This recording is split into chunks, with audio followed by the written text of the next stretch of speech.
السلام علیکم دوستو، زوم ان کے ایک اور سیشن کے ساتھ آپ کی خدمت میں حاضر ہیں۔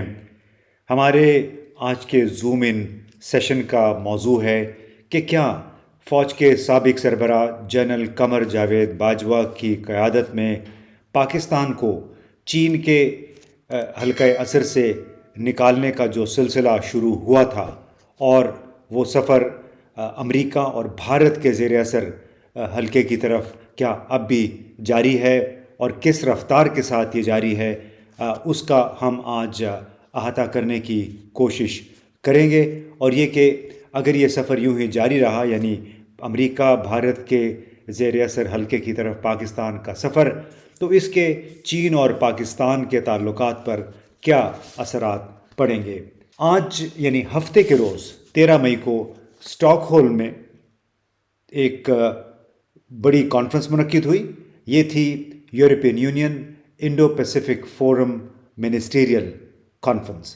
اس میں یورپین یونین کے 27-28 ممالک کے نمائندوں نے شرکت کی۔ اس کے ساتھ انڈو پیسیفک ریجن، جس میں 13-14 ممالک شامل ہیں، اس میں Japan, Bharat, Philippines, Indonesia, Malaysia, New Zealand, Australia, یہ تمام ممالک اس انڈو پیسیفک فورم کا حصہ ہیں۔ بلکہ اکنامک فورم بھی اس کے تحت ایک بنایا گیا، جس کا 5واں اجلاس جنوری میں جاپان میں ہوا تھا۔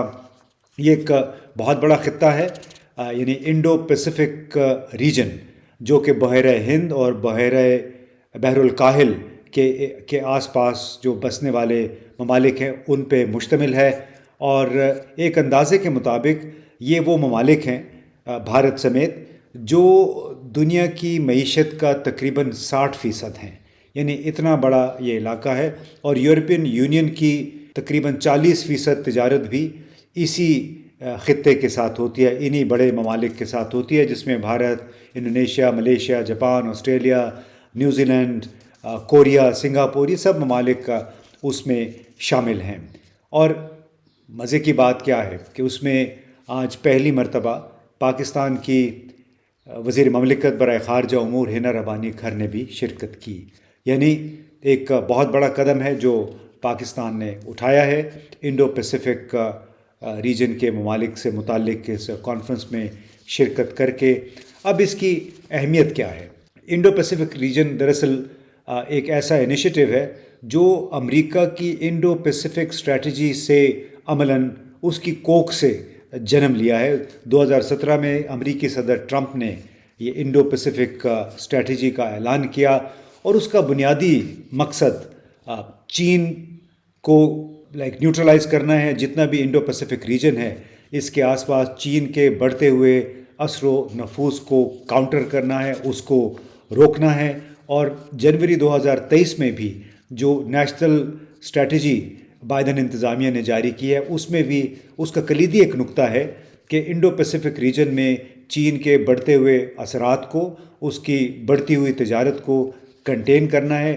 چین کو اس میں ایک بڑے کمپیٹیٹر، یعنی اپنے مقابلے کی ٹکر کے ملک کے طور پہ پیش کیا گیا، لیکن اس کو نیگیٹیولی پینٹ کیا گیا۔ وہ یہ کہ چین کی بڑی خواہش اور کیپیسٹی ہے، استعداد ہے کہ وہ عالمی نظام کو اپنے زیر اثر ایک نظام کے ذریعے تبدیل کر دے، جو کہ آپریشن یعنی جبر و استبداد پہ مبنی ہے، اور جو دوسرے ملکوں کو اپنے زیر نگیں کرنے کے لیے استعمال ہوتا ہے۔ یعنی یہ وہ پنچ لائن ہے جو کہ امریکہ کی انڈو پیسیفک اسٹریٹجی کے تحت ہمیں بارہا سننے کو ملتی ہے۔ نیشنل سیکیورٹی اسٹریٹجی میں بھی اس کا ذکر ہے، اور اخبارات کے ذریعے، مختلف امریکی رہنماؤں کے ذریعے، جاپانی، آسٹریلین اور بھارتی رہنماؤں کی زبان سے بھی یہی کچھ سننے کو ملتا ہے کہ ساؤتھ چائنا سی میں، انڈین اوشن میں اور پیسیفک میں چین کو ہم نے کس طریقے سے کنٹین کرنا ہے۔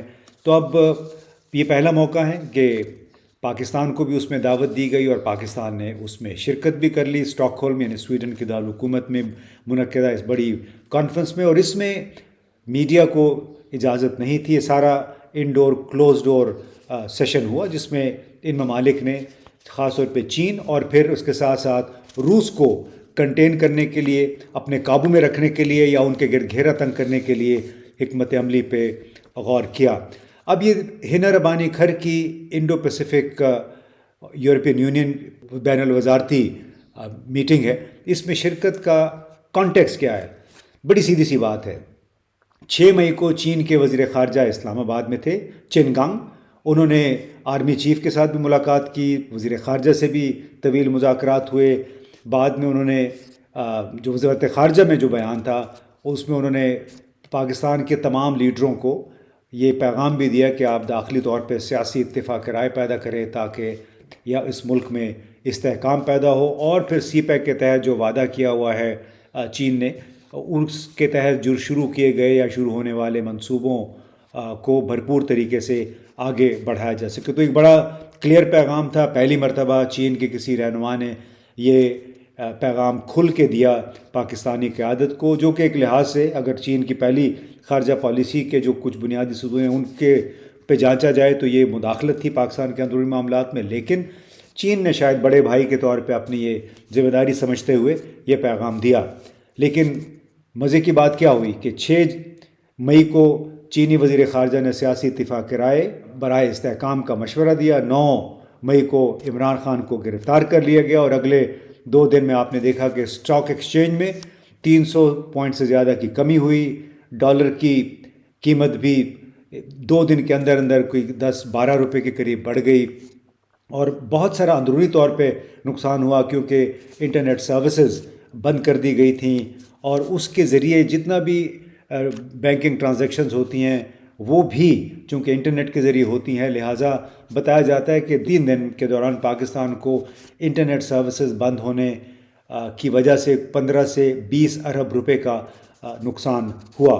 تو یہ وہ کانٹیکس تھا جس میں چین نے مشورہ ایک دیا لیکن پاکستان نے کیا کچھ اور اس کے ساتھ ہی ہنا ربانی کھر صاحبہ نے اسٹاک ہولم میں بھی اس انڈو پیسیفک فورم اور یورپین یونین پہ مشتمل جو وزارتی کانفرنس تھی اس میں شرکت بھی کر لی۔ ایک بہت بڑا میسج ہے پاکستان کا چینی قیادت کے لیے، اور اب سوال یہ پیدا ہو رہا ہے کہ کیا وہ جو سلسلہ شروع ہوا تھا جنرل قمر جاوید باجوہ کے زمانے میں، کیا وہ اسی شد و مت کے ساتھ جاری رہے گا؟ کیا اس سفر کو جاری رکھتے ہوئے پاکستان کو مالی طور پہ کچھ مل سکے گا؟ کیونکہ ابھی تک تو ہم منتیں ترلے کر رہے ہیں، بلکہ IMF نے کچھ مزید مالی وسائل جنریٹ کرنے کا مطالبہ کر دیا ہے کہ آپ کو اگلے 7 مہینوں کے دوران پاکستان کو مزید 8 ارب ڈالر چاہیے ہوں گے، اور آپ ابھی اس کام میں بتائیں کہ آپ کیسے حاصل کریں گے قبل اس کے کہ IMF اپنی 1.1 ارب ڈالر کی قسط اس پروگرام کے تحت جاری کرے جو کہ جون میں ختم ہو رہا ہے۔ اب اس تمام صورتحال کا کیا پاکستان اور چین کے تعلقات پہ مثبت اثر پڑے گا؟ میرا اپنا خیال نہیں ہے۔ چین میرا خیال ہے اپنی ضرورت کے تحت اسٹریٹجک انگیجمنٹ جاری رکھے گا، تھوڑے تھوڑے اپنے جو وہ تعلقات جو کہ چین اور پاکستان کے تھے 2015-16 تک، یعنی سی پیک شروع ہونے سے پہلے، شاید اب اسی لیول پہ یہ تعلقات منجمد رہیں گے۔ اس میں پہلے ہی کافی سرد مہری آ چکی ہے، اور اب انڈو پیسیفک فورم اور یورپین یونین کی وزارتی کانفرنس میں پاکستان کی شرکت کے بعد اس سرد مہری میں یقیناً مزید اضافہ ہوگا۔